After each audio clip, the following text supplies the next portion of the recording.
Muammar Gaddafi की तरफ से आज से ठीक 17 साल पहले इसराइल और मिडिल ईस्ट के बारे में कहे गए वो अल्फाज कि जो आज बिल्कुल हर्फ ब हर्फ सच साबित हो रहे हैं। खास तौर से वो सारे अरब लीडर्स के जो उस वक्त मुअम्मर गद्दाफी की वो बातें सुनकर हंस रहे थे और ये महसूस कर रहे थे कि शायद कोई पागल दीवानों वाली बातें कर रहा है, आज वो जरूर मुअम्मर गद्दाफी के उन अल्फाजों को याद करके रो रहे होंगे। मुअम्मर गद्दाफी के बारे में तो डिटेल में बात होगी ही, मगर उससे पहले हेनरी किसिंजर की तरफ मंसूब की जाने वाली एक मशहूर कहावत का यहाँ पर जिक्र करना बहुत जरूरी है। और कहावत ये है कि it may be dangerous to be America's enemy but to be America's friend is fatal.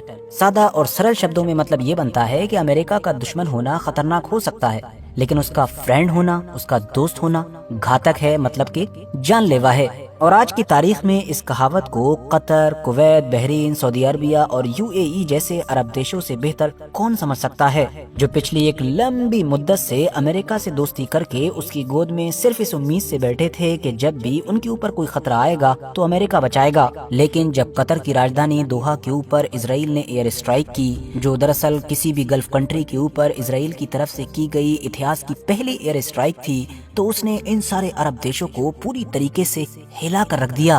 अब अगर मुअम्मर गद्दाफी के मामले पर आए तो ये 2008 की बात है कि जब अरब लीग का सीरिया के शहर दमिश्क के अंदर एक समिट हो रहा था। उसी समिट के अंदर मुअम्मर गद्दाफी की तरफ से अरब के तमाम बड़े लीडर्स की मौजूदगी में वो यादगार स्पीच दी गई थी कि जिसको दुनिया में उस वक्त तक याद रखा जाएगा कि जब तक अमेरिका का इस दुनिया के ऊपर राज रहेगा। वैसे तो अरबी जबान में दी गई ये स्पीच अच्छी खासी लंबी थी, लेकिन मैं आप लोगों के सामने उस स्पीच के एक छोटे और अहम हिस्से का तर्जमा रख देता हूँ। गद्दाफी ने इस स्पीच में इराक और सद्दाम हुसैन पर बात करते हुए कहा था कि इराक को इन्वेड करने का, इराक पर अटैक करने का क्या रीजन था। क्या उसामा बिन लादेन इराकी था? नहीं था।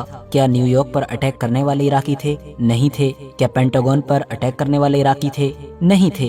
क्या इराक के अंदर वेपन ऑफ मास डिस्ट्रक्शन थे? नहीं थे। और अगर होते भी तो वो तो दुनिया के कई देशों के पास हैं, अमेरिका के पास हैं, ब्रिटेन के पास हैं, फ्रांस, चाइना, इंडिया, पाकिस्तान, सब के पास हैं। तो क्या हमको इन सब के ऊपर अटैक कर देना चाहिए, इन सब को डिस्ट्रॉय कर देना चाहिए? आखिर इराक के बेकसूर 10 लाख लोगों को कत्ल कर देने का क्या रीजन था? 17 साल पुरानी इस स्पीच को देते हुए मुअम्मर गद्दाफी ने बीच में इन सारे अरब देशों को टॉन्ट भी किया था कि जो हमेशा से ही अमेरिका की गोदी में बैठे हुए हैं।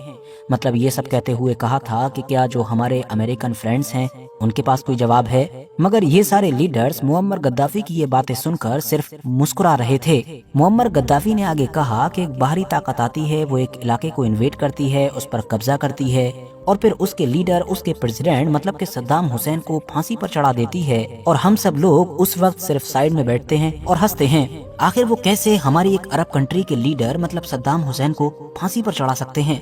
उन्होंने एक पूरी अरब लीडरशिप को फांसी पर चढ़ा दिया और हम लोग सिर्फ साइड में बैठे रहे। क्या सद्दाम हुसैन के कत्ल की जांच पड़ताल नहीं होनी चाहिए? वरना तो अगला नंबर हम में से किसी का होगा। जी हाँ, गद्दाफी ने जब ये कहा कि अगला नंबर हम में से किसी का हो सकता है, तो वहाँ मौजूद जो अरब लीडर्स थे वो जोर जोर से हंस रहे थे। लेकिन मुअम्मर गद्दाफी नहीं हंस रहा था, बल्कि वो इस मामले को लेकर बिल्कुल सीरियस था। बल्कि मुअम्मर गद्दाफी ने तो इन हंसने वाले लोगों को लॉजिकल वे में ये भी याद दिलाया कि सद्दाम हुसैन भी तो पहले अमेरिका का दोस्ती हुआ करता था। क्या अमेरिका किसी दौर में सद्दाम हुसैन के साथ ईरान के खिलाफ जंग नहीं लड़ा था? सद्दाम हुसैन कभी अमेरिका का दोस्ती हुआ करता था, बल्कि उस वक्त अमेरिका का जो डिफेंस सेक्रेटरी था, जिस वक्त इराक को डिस्ट्रॉय किया जा रहा था, वो सद्दाम हुसैन का कभी क्लोज फ्रेंड हुआ करता था। मगर आखिर में क्या हुआ? आखिर में उन लोगों ने उसको फांसी के फंदे पर चढ़ा ही दिया। आप लोग भी उसी अमेरिका के दोस्त हो, या फिर कह दो कि नहीं हो। अब साथियों, दिलचस्प बात यह है कि 2008 के बाद सिर्फ 3 साल ही गुजर सके थे कि 2011 में ही पहला नंबर उस इंसान का आ गया कि जिसने कभी कहा था कि सद्दाम हुसैन के बाद मुमकिन है कि अगला नंबर हम में से किसी का हो, मतलब कि मुअम्मर गद्दाफी का। अमेरिका ने कुछ नेटो कंट्रीज के साथ मिलकर लीबिया के उस मुअम्मर गद्दाफी को हमेशा हमेशा के लिए खत्म कर दिया कि जिसको वो अपने लिए बड़ा खतरा समझता था, और साथ ही खत्म कर दिया उस लीबिया देश का चैन, सुकून और उसकी खुशहाली कि जिस लीबिया को गद्दाफी के दौर में लाइफ स्टाइल के मामले में यूरोप जैसा समझा जाता था। इसके बाद दूसरा नंबर आया सीरिया के उस लीडर का कि जो मुअम्मर गद्दाफी की उस स्पीच में सबसे ज्यादा हंसता हुआ दिखाई दे रहा था। मतलब कि बशर अल असद का। हालांकि बशर अल असद के लिए अच्छी चीज ये थी कि उसके पास रशिया जैसा एक दोस्त मौजूद था कि जिसने खुद बशर अल असद और उसकी हुकूमत को एटलीस्ट अगले कुछ सालों के लिए गिरने से बचा लिया।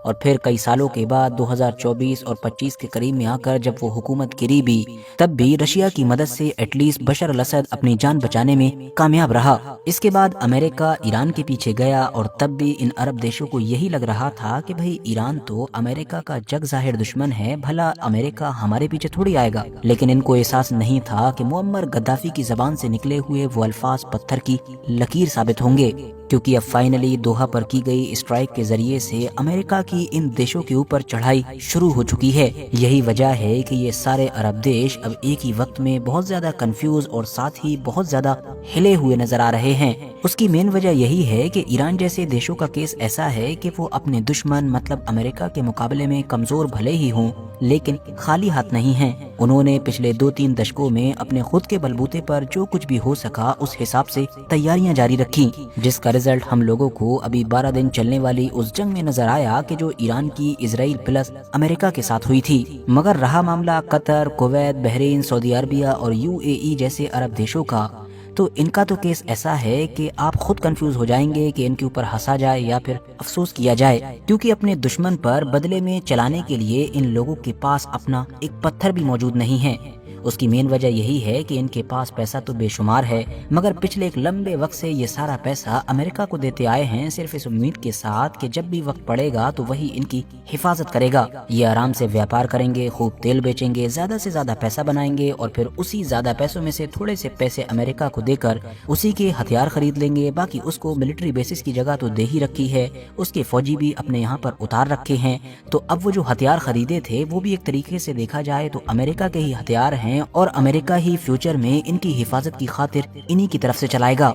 मगर किस्मत का सितम देखिए कि इस रणनीति के तहत ये लोग न इधर के रहे न उधर के रहे, क्योंकि कतर का ही केस ले लिया जाए तो कुछ वक्त पहले ईरान ने इसके ऊपर अटैक किया। रीजन सिंपल था कि अमेरिका ने ईरान के ऊपर अटैक किया था और उस मिलिट्री बेस का इस्तेमाल करते हुए कि जो कतर के यहाँ पर है। अब कतर तो बदले में कुछ कर नहीं सकता था क्योंकि वो इस लायक ही नहीं था और अमेरिका ने भी उसकी तरफ से कुछ खास किया नहीं, तो कतर को आखिरकार कड़वा घूंट पीकर खामोश होना पड़ा। मगर अभी चंद हफ्ते ही गुजरे होंगे कि ऑपोजिट साइड मतलब कि जो दूसरी पार्टी है इजराइल, या जिसको आप ये भी कह सकते हैं कि इनडायरेक्टली खुद अमेरिका ने ही अटैक कर दिया।